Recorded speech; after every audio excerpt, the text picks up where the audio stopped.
Telefon pintar ni tahan kena tembak paku, stapler dan letak dalam mesin bancuh. Bunyi macam tak logik kan? Oh my god! Wow!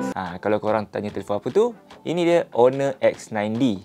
Model terbaru dalam siri X yang ganti X9C terlepas. Ia akan dilancar dekat Malaysia pada 24 September ni. Macam biasa, fokus utama masih ketahanan, tapi kali ni lagi padu. Dan Honor katakan huruf D dekat nama dia tu bermaksud dominate. Dari segi rupa, X9D ni nampak lagi moden. Ia gunakan skrin rata dengan bezel nipis dan kamera depan cuma satu belatan je. Tak ada lagi bentuk pil. Unit yang saya pegang ni datang dengan kemasan kulit berwarna merah gelap. Memang rasa premium dan tak leceh bila pegang. Kalau nak warna lain, ada juga warna emas, hijau dan hitam. Tapi bukan kemasan kulit lah. Model kamera belakang dia pula agak familiar sebab mirip macam Honor X9B dulu. Honor katakan X9D ni adalah telefon pertama yang dapat SGS Triple Resistance Certificate dan ia 25% lebih lesap berbanding X9C. Dalam demo, mereka siap tunjuk telefon ni survive kena tembak paku, stapler, malah plasma cannon.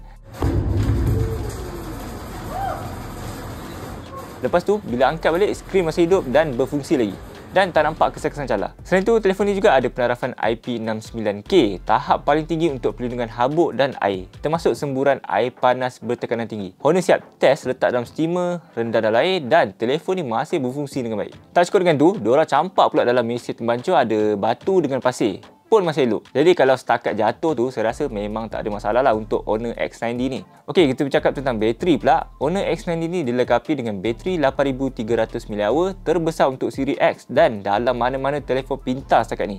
Tapi walaupun bateri besar, rekaan dia masih nampak nipis dan juga ringan. Honor siap claim, bateri ni boleh tahan seharian walaupun anda guna untuk reverse charge penuh satu iPhone. Cuma diorang tak cakap iPhone model mana lah. Itu je maklumat rasmi yang boleh dikongsi buat masa ni. Selebihnya kena tunggu pelancaran rasmi 24 September nanti. Kalau anda jenis tak suka pakai casing, selalu jatuhkan telefon atau malas nak fikir pasal skrin pecah, mungkin ini telefon yang paling sesuai. Jadi kalau dah lancar nanti, minat tak nak dapatkan Honor X9D ni?